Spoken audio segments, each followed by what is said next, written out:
Hi everyone, it's me, Marcy Lamberson, and today we're going to make beads, of course.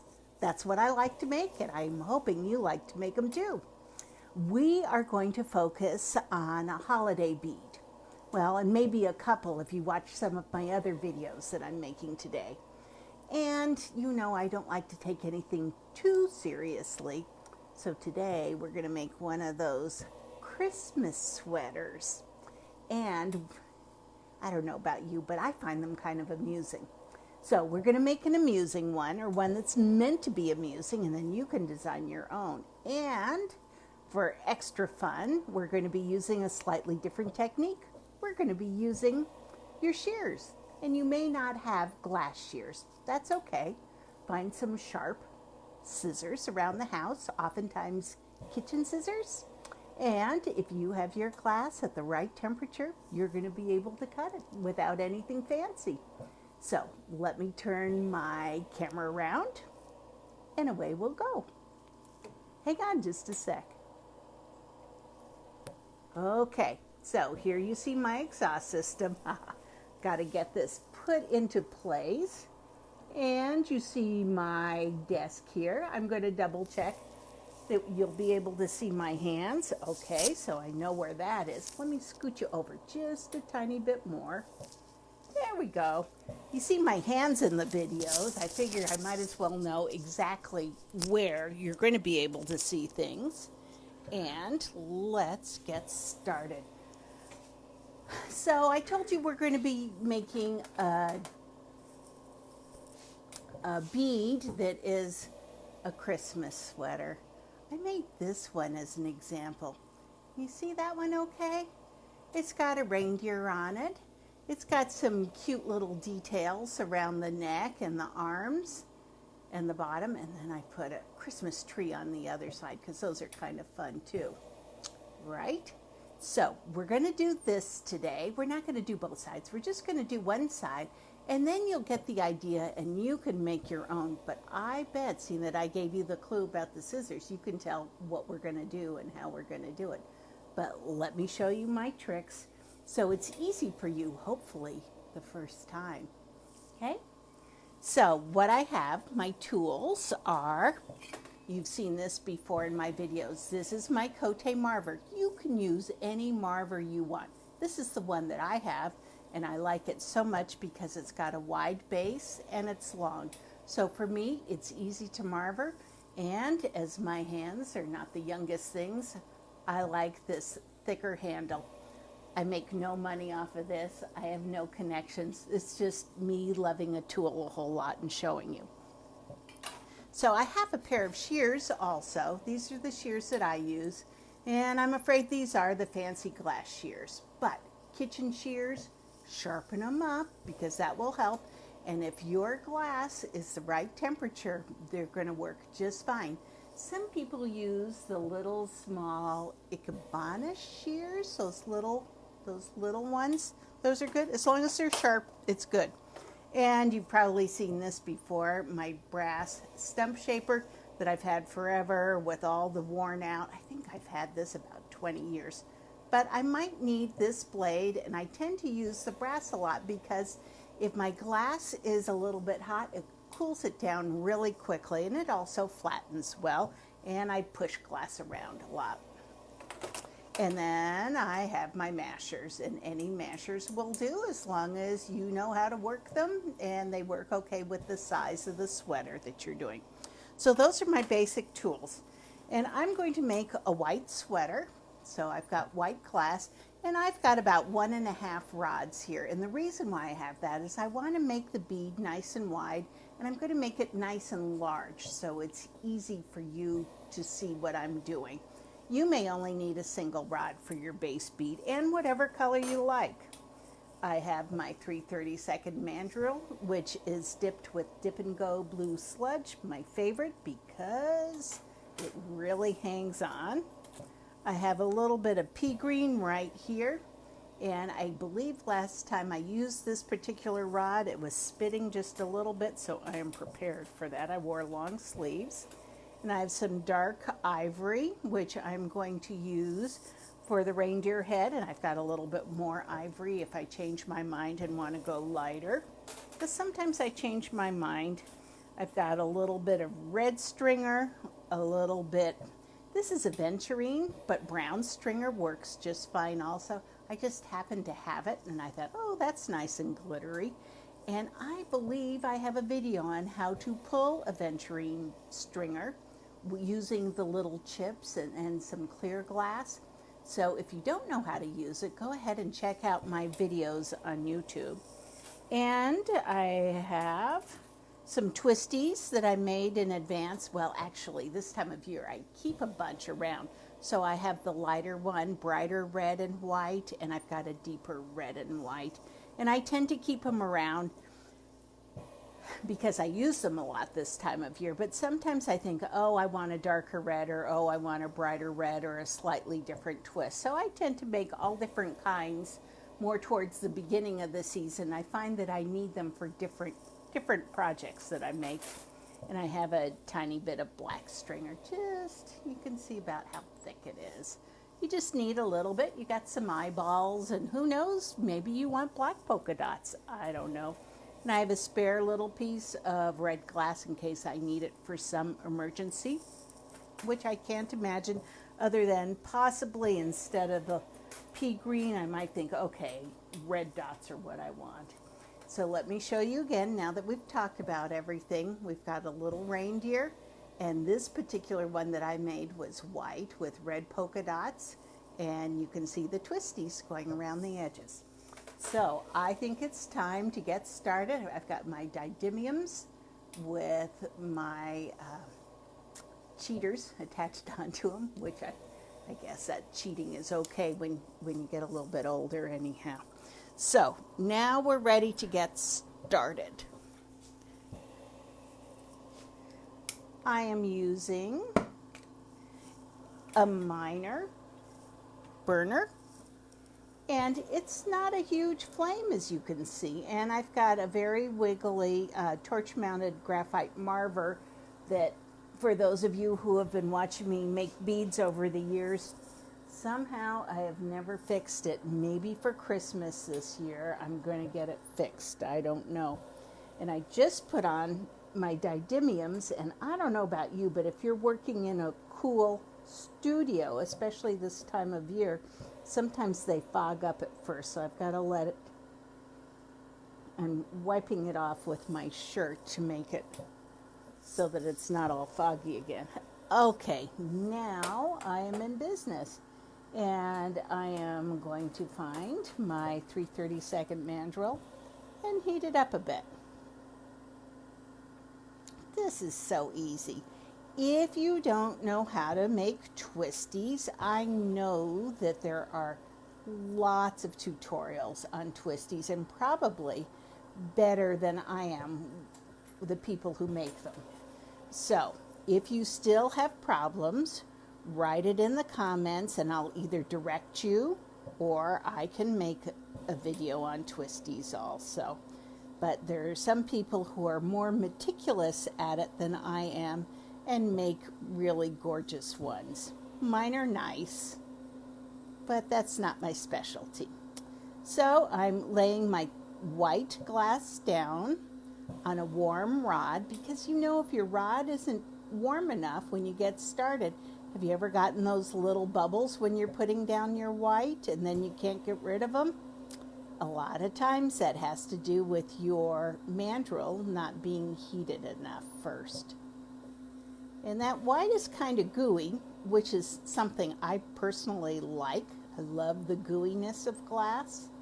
But if it gets to be too gooey for you, you can hold your mandrel below the flame even farther and let your melted glass flow onto it from a little bit farther away. And that cools it down a touch faster. So what I'm making is pretty much like a rectangle that is a little bit wider at the end. It's going to be kind of cone shape, and then we're going to mash it. But it's going to be nice and big so that it makes a wide sweater. because by the time that you have made your sleeves, that takes away quite a bit of the glass.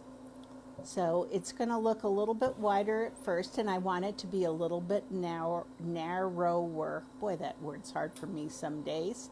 At the neck. That makes sense? Narrower at the neck and wider at the base. Just kind of like the way humans are, isn't it? Okay, so let's get some of this white on. And you can see some people, everybody lays their glass down a little bit differently, or pretty much differently. There's some people who want it perfect from the time that it goes on the mandrel, and others who marver it into place. I am one of the latter. It depends on what it is. Once in a while I want to make it perfect from the start, but most of the time I don't.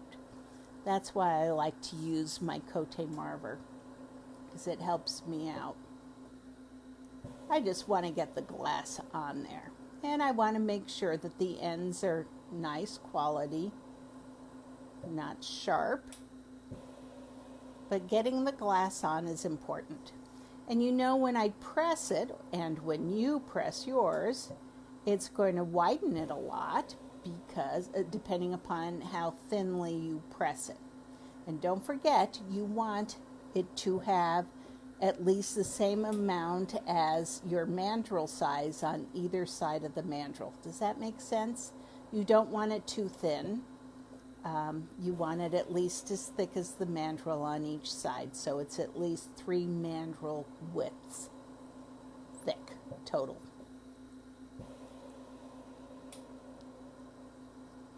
So I'm just laying on some more glass, not enough yet. And then we'll marver it into place. And then I'll show you what we're doing next. But see how it pulled away from the very tip, like here? We're going to thicken that up, and then we're going to marver it, and it will be thicker again. Just getting the white on where we need it. Once in a while, when I'm working, it depends on the project, not on this one, because the marvering's not quite as important. But sometimes I will, if I have a lot of glass that I'm laying on, I'll lay some on and marver it into shape and let it cool just a tiny bit, and then I'll add my next amount of glass. Sometimes that's easier for kind of keeping track of where you are and things don't get out of hand as quickly or as easily that way. So let's do a quick marver here. Just see where we are. And you know, it's funny. A lot of times people think, oh, we've got to heat up the entire bead. Well, you don't really when you're marvering. You need to heat the glass in a little ways, but you're really only marvering the top layer of glass. You're not marvering the entire one, and you don't want that glass moving all over the place. So let's just marver this a little bit. Oh, and I forgot to show you one of my favorite tools that I use. Bring it out. It's a slotted paddle that's got some, you can see some of my mica sparkles. It has been Christmas time around here. And so what I do is I bring my mandrel up through it and turn it around, and it evens out the bottom area. And the top section doesn't have enough for it to even out. It's kind of too low on one side, so I need to add some glass and even things out even before I marver it.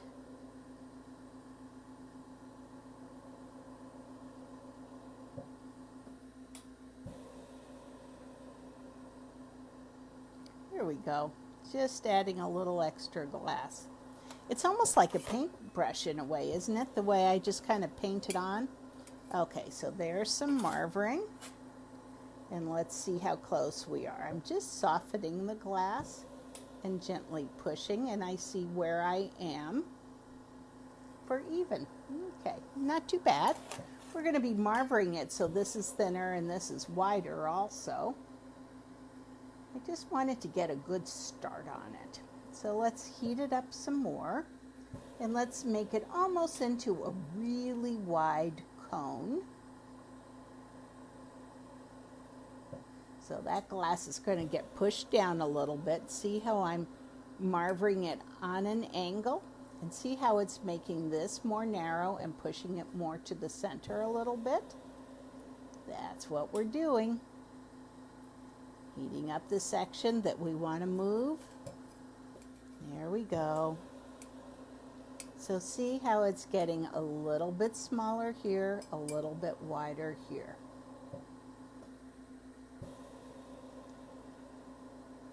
And I'm just heating it up. I know, you could almost go get another cup of coffee while waiting it to heat up a bit to move it around a little bit more. It takes a little while, but patience is important. You can see when I marver, I change the angle of my marver sometimes. If I need it on an angle, I'll put it on an angle, and it's easier for me that way. Some people like to marver straight up and down all the time and move their arms around, which is fine. For me, I tend to like to move the marver around a little bit. Lots of ways to do the same thing, isn't there? Okay, we're heating it up some more. We're going to even it out a tiny bit more.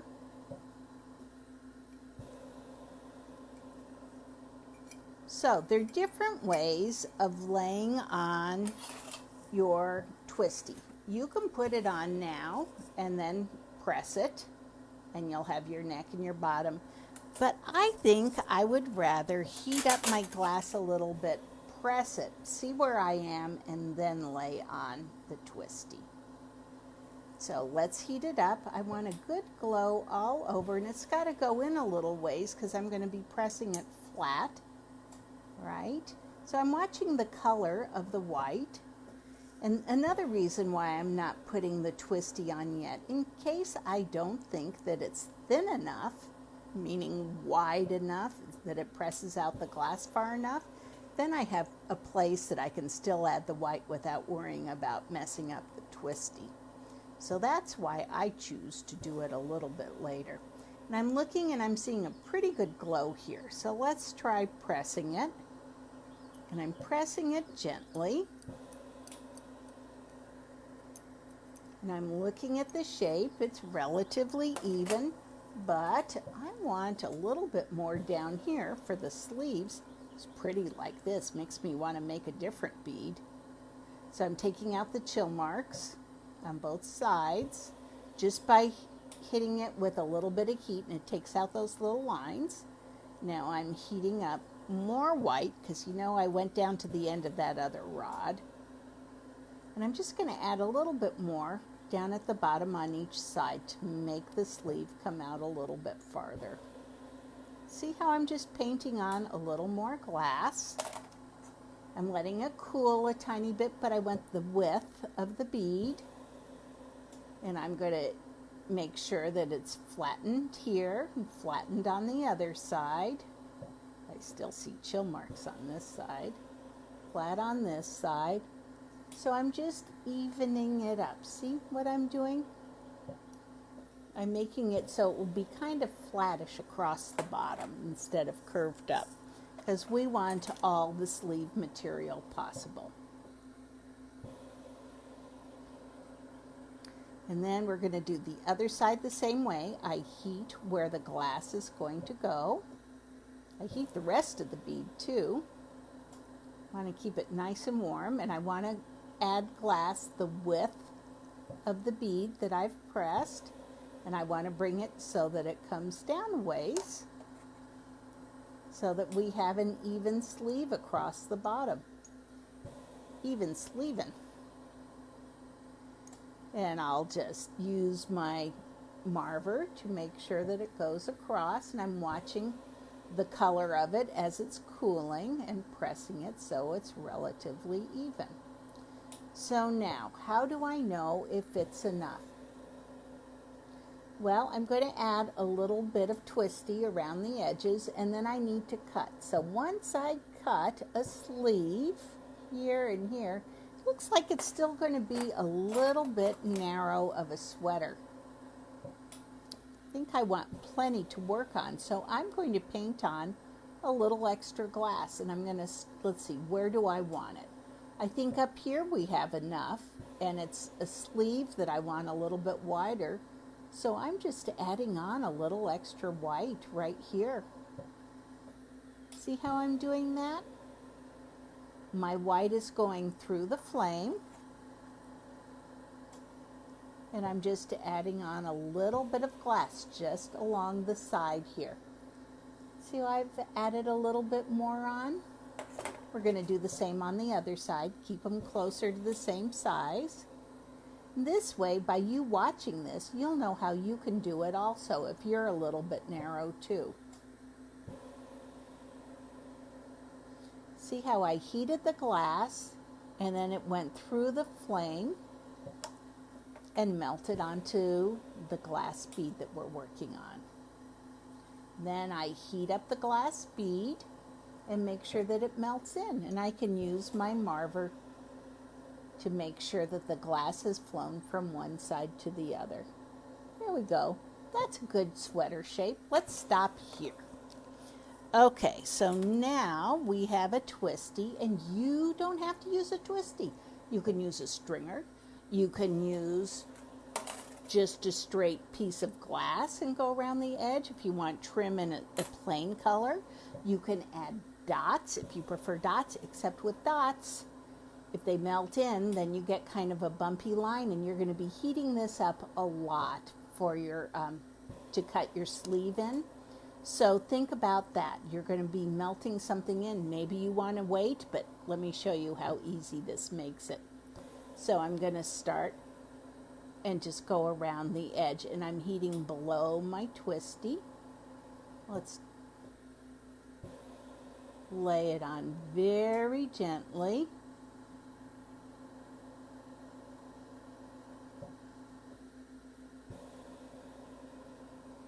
And if it's not perfect, you and I know that's fine. Think of what kind of sweaters we're making.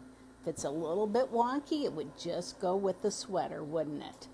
And I'm just heating it up a tiny bit and pressing it in.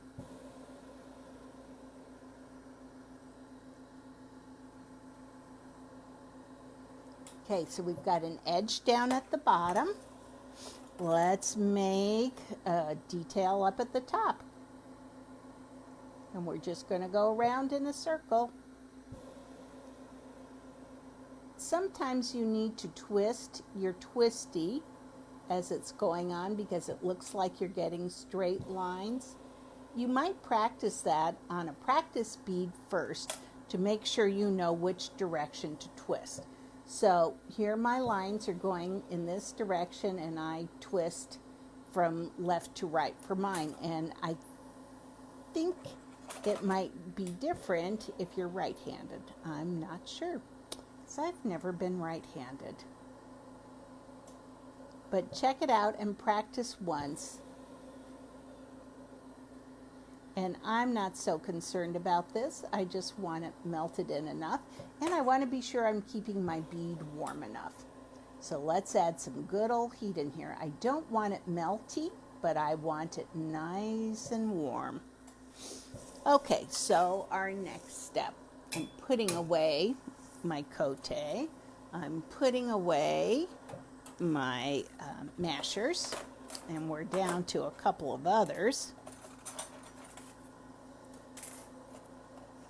Okay, so we're heating up our bead, making sure that it's nice and warm. Pick the side that you like the best. I think I like this side the best. And I'm going to heat up one side, and I'm going to look to see where I want to cut. And I want to cut approximately right there. So if you want, you can heat it up a little bit and take a razor or a brass marver or something, and you can just make a little tiny indentation of where you want to cut so you have a mark to aim towards. And I cut about 2/3 of the way up. I'm heating on both sides a lot. It's getting pretty rosy. I'm heating the bottom. I'm heating up as high as I want to go, plus a little bit more. See how it's getting a little bit, it could move a little bit. And then I take my shears and squeeze. Now, what happens is when you do that and the twisty's already on, it closes up your twisty down at the bottom, pretty fancy, and then you still have sleeve decoration too. So what I do is I just take my marver and just straighten things out a little bit. Look how you've got a sweater right there. So we're going to do the same on the other side. You're going to keep this warm also, don't forget, but I want a sleeve about the same width. So I'm heating everything up to make sure everything stays warm. And then I'm going to heat up that area where I'm going to cut. And if I want, I can make another mark right about here. It's where we're going to cut. And heat up both sides and the bottom. And already I've cut one side, so I know how high I want to end up. Heating, heating, heating a whole lot. Here we go. Take your scissors, aim, and snip. Ah, isn't that cool? So here's another thing you can do. I was kind of doing a little research. You know there are glass paints out that you have to reheat them in the oven, but you can use glass paints. You could do that if you want something fancy. And then the Sharpie oil markers also work on your glass. Now you can't stick it in the oven after you do the oil markers, but I thought something like this would be fun to decorate on one side, and then on the other side you could make it into like a really fancy gift tag or write something important on it if you're doing it in white. Anyhow, it was just an idea of something else you can do with it. Okay, so now we have our basic sweater, and we're going to make a reindeer head, which is kind of like a U shape that's filled in, and we need to leave room for his antlers also. So I'm heating up some glass, and I'm keeping my sweater nice and warm, right? You can always add more glass. So I'm going to plop it down, and I'm just pushing it up a little ways. This works. So see, it's rounded down here and it's flatter up there, and I'm just going to heat it from below and press it in a little bit. And because it's raised, I can still move it around a bit into the shape that I want. Okay, so now we have a head. This is easy, isn't it? You knew that you could just nail this. So if we want it to be Rudolph-ish, then we could add a red nose. And if we don't want Rudolph-ish, we could add a black nose. Let's add a red nose. That was just a dot, and I'm going to leave it raised.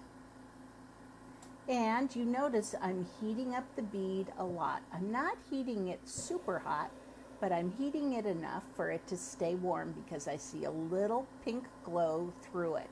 If I heated it up too much, I would lose the shape of it, right? Okay, so we want ears too, and their ears go out in little round things. So let's make some ears. And those are just going to be little dots on each side. There's one. There's two. They're just up at the top, and I'm going to press them down a little bit.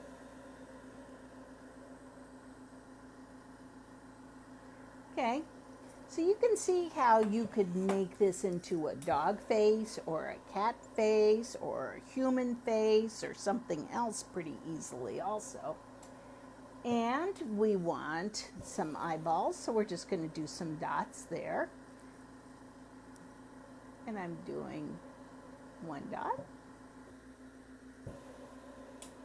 and another dot. Okay. So what happens if your dots aren't the same size? You have a couple of options. You can leave it because this is one of those silly Christmas sweaters and it would be fine. Or You can add to one dot, or you can go from below and heat up the dot that's too big and pull it back up with a tool, either tweezers or with your original glass. So you have options there. I think we're fine with that though. We've got some ears, we've got that. So now we're down to the important part. And should we use the aventurine, which is sparkly, or some basic glass, reddish brown glass that I have? Excuse me. The aventurine is a little harder to use because sometimes it breaks a little bit. And you can see how I don't have a straight stringer here, but I don't really care. I'll show you with this anyhow. So you see I have a little blob on the end. I don't want that. I'm going to take that off right on the end of my rod. And I'm going to go through and I'm going to heat up this bead, because what happens is when we start focusing on a certain area, then we forget to heat up the rest of it. And when that happens, that's when we have our problems. So I'm going through and very thoughtfully looking where I'm heating. Okay, so antlers can look all different kinds of ways. I kind of like to have one long one on each side, and I'm just starting up high and going down to the head and stopping. So we got to start there, and that's gone on. I'm going to heat it to make sure it's in, and of course my bead was warm before I started doing that. And then we want maybe another little cross piece here. We'll do the same on both sides. This guy's got a match set. So now it's beginning to look antlerish.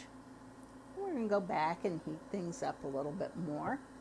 And maybe something small down below. That one went in pretty far, so this one will be a little higher up. So see, they're just little lines. You can make them however you like. So we've got our kind of tacky-ish picture on it. Red nose, black eyes, brown antlers, red and white trim. We can go either bright green dots, which would make it a little tackier than red dots. And that one spit a little bit. I'm holding my sweater out a little bit farther in case it wants to do it again. And what I'm going to do is just heat up some of the green and then pull it from the end of my mandrel into a thinner piece.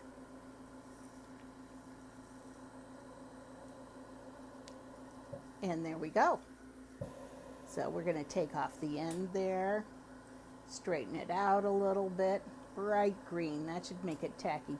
So this is still a little thicker than what I want to use. I like pretty thin stringer when I'm making little dots. And I keep pulling off some of the bead release, so I have to go back and take those dots off. Okay, so what I'm going to do is heat up my bead, because remember we talked about it last time.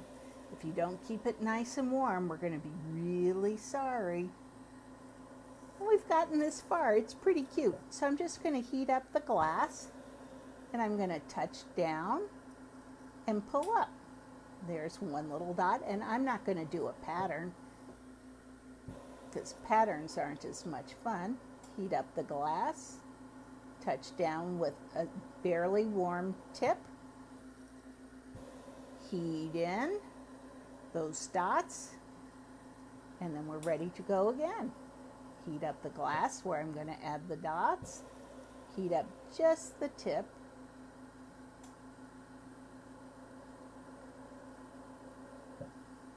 okay. So we're just going through and adding a few dots in. Ho, ho, ho, right? Do any of you own one of these sweaters? Because you know, every year I look at them and I think what fun they are, because they make people smile when they see them. They make me smile, or I wouldn't be putting them on my beads, right? So there we have, those are bright green. And we're just melting those in a little bit. And then I'm going to do the back side. I'm going to add dots on the back side too. So you can save this and write on it with marker. You could write on it with glass even too. You could do another picture of something else on the back side. You've got a lot that you can do with this. I'm just going to add dots for this one. So I want to see what you make. Please tell me in the comments where we can find this, or if you're in one of my glass groups on Facebook, shoot me a photo. I want to see what you made. If you used a different pattern, because boy, you could make some pretty funny pictures on these. I think a green shirt with a snowman on it would be really nice, or a tree with presents, or Santa, or elves, or something totally ridiculous would be good too. You can make stripes and plaids and twisties and swirls. You can really have a lot of fun with it. But for now, we're going to stick with this. You learned how to use your shears, and you have a really fun Christmas sweater. Thanks for joining me. Don't forget, I'm Marcy Lamberson. You can find me on Facebook, Instagram, and teaching classes all around. Thanks so much. Take care. Bye.